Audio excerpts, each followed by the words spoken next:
umroh aja saya belum haji, insya Allah tahun 2026. Pas saya tanya pesennya, doain aja deh saya. Doanya Masya Allah nyes banget. Karena saya tahu bahasa bukan cuma hanya panjang, tapi isinya itu yang doanya itu sangat berkesan ya. Ya Allah, jadikanlah kami semua yang udah haji maupun yang akan haji, hajinya menjadi haji yang mabrur, umrahnya umrah yang mabrurah, usahanya usaha yang disyukuri, dan dosa-dosanya juga diampuni. Itu artinya. Belum lagi doa yang lebih panjang lagi, saya nggak arti dah tuh, panjangan lah. Nah, dan Masya Allah, ini doa bukan hanya untuk yang sudah berangkat haji, untuk kita yang belum berangkat, ya Bu ya. Jadi kalau kita yang belum berangkat haji kemarin sudah diingatkan niatnya. Nah, jadi sebenarnya bisa kita ambil pelajaran tadi dari pesan Ibu Haja Koni. Apa itu pesan untuk kita? Bukan hanya doa yang beliau sampaikan, tapi di doa itu mengandung makna yang sangat dalam. Jadi pesannya itu banyak. Pertama, kalau kita pergi haji, nah Ibu ini tadi, Ibu Haja Koni menyampaikan pergi haji itu kita berharap hajinya mabrur, nggak berharap apa-apa, nggak harap pujian atau gelar atau ucapan segala macam, nggak ada artinya. Yang paling besar adalah di sisi Allah adalah haji yang diterima, ya, karena haji yang diterima pahalanya udah pasti surga. Coba dah. Jadi kalau kita hajinya ikhlas, pasti diterima sama Allah, dan itu yang kita harapkan. Jadi selama ibadah haji saya yakin yang paling jadi pelajaran adalah belajar ikhlas, ya Bu ya. Ikhlas itu pelajaran yang gak pada udahnya. Sampai kita mati pun kita harus berusaha untuk selalu ikhlas dalam semua ibadah kita.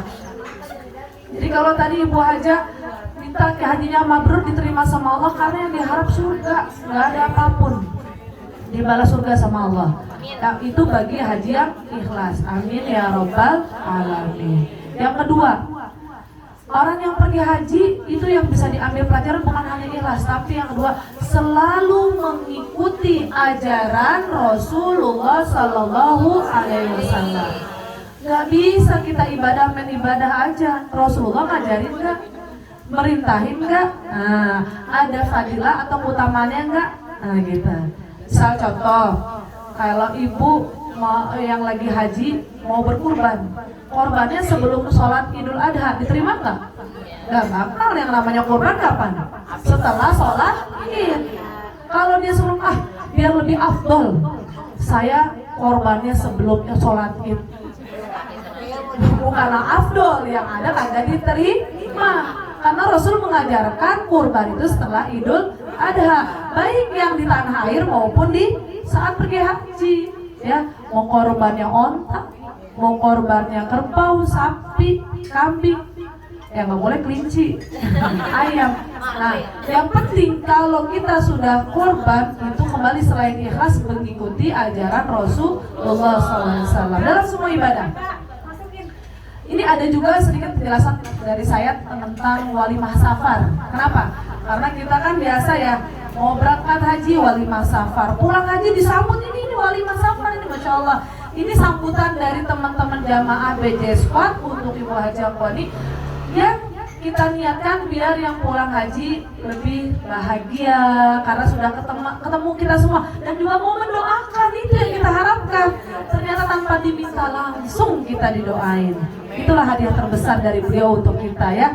Bukan cuma kita bahagia melihat beliau pulang dengan selamat, dengan ceria, bahagia, tapi juga doanya yang kita harapkan. Itu yang paling kita harapkan ya. Jadi kalau walimah safar itu ibu-ibu mungkin ada yang berpikir wajib wudhu ya, kayaknya kalau mau haji harus disiapin benar-benar. Enggak Bu, memang Rasulullah SAW ketika pulang haji atau pulang safar, makanya namanya walimah safar. Walimah safar itu bisa sebelum berangkat atau pas pulang. Ketika Rasul pulang ke Mekah atau pulang dari safar, itu sahabat menyambut, keluarga menyambut, mau itu pakai makanan, ditambah tadi rebanaan misalnya, atau Rasul biasanya menyambut dengan menggendong cucu-cucunya, gitu ya, karena udah kangen. Ya bukan nggak kangen sama istrinya, urusan kangen sama istri belakangan. Ada tempatnya beda.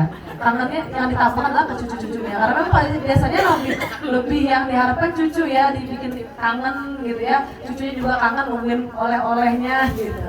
Nah, jadi itu dicontohin sama Nabi, boleh walimah safar walaupun hukumnya tidak wajib ya.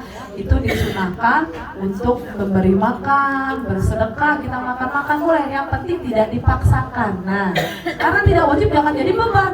Aduh, saya mau berangkat haji, biayanya pas-pasan, bisa nggak bikin walimah safar? Nah, kalau nggak bisa jangan dipaksakan. Tiba-tiba lagi dia bingung, bimbang. No, kenapa lu bingung? No-nya keluar dari itu. Karena mau walimah safar bingung saya ini, belum ada biaya. Kalaupun ada juga paling ala kadarnya. Udah tenang, gue yang beresin, gue yang urusin.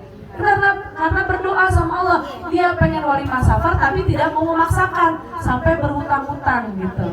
Padahal dia mau ibadah haji juga sudah harus punya persiapan. Jadi jangan memaksakan. Ketika pulang walimah safar, apakah perlu yang pulang haji yang nyiapin? Boleh. Misalnya punya kelebihan harta materi, telepon keluarganya, tolong ya nanti saya pulang disiapin ini. Udah kangen masih rasem. Biasanya gitu. Ya. Kalau memang nggak ada kelebihan, biasanya keluarga yang ditinggalkan biasanya ada kesadaran gitu ya. Udah nyiapin makan-makan tuh, adiknya, kakaknya, uanya, omnya, tantenya gitu ya. Udah nyiapin deh buat makan besar di rumahnya. Nah itu boleh.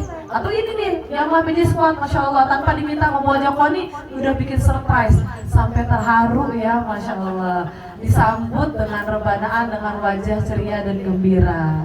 Nah, jadi walimah safar itu tidak dipaksakan kepada yang safar. Baik dia mau, kalau memang ada kelebihan, boleh juga yang ditinggalkan keluarganya. Itu pun ya secukupnya, semampunya, tidak boleh dipaksakan. Ya. Nah, jadi itu termasuk ibadah-ibadah yang kita ikuti cara Rasul.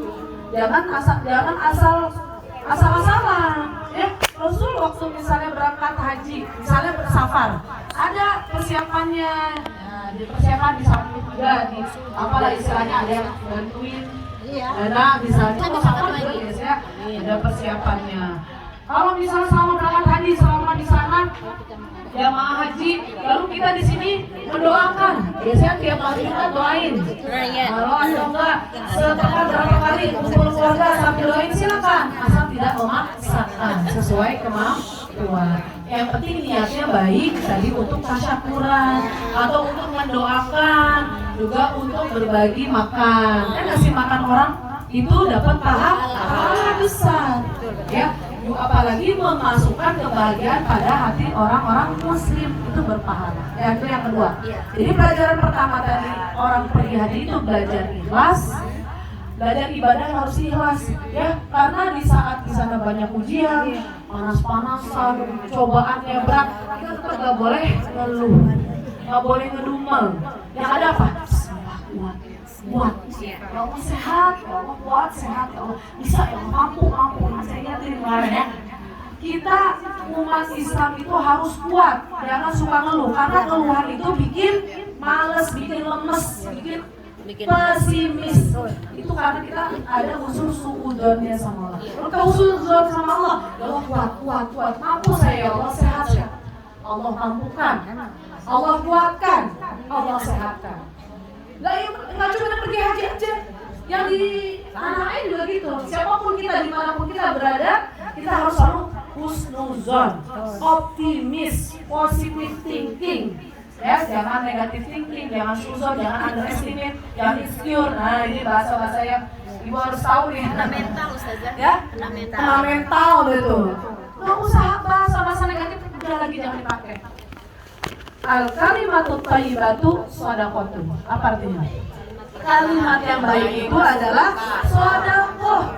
Kalau kita berusaha berkata baik sama orang sekitar kita, sama anak kita, sama suami kita, sama teman-teman kita, berusaha berkata yang baik-baik, masa sama jiwa diri kita sendiri nggak bisa? Gimana? Harusnya kita harus lebih baik berkata kepada diri kita dibanding kepada orang lain. Sebelum kita mulai kepada orang lain berkata yang baik, mulai kepada diri kita. Oh, saya mampu, saya kuat, saya hebat, saya sehat, saya bisa, saya nggak lemah, saya pasti yakin bisa.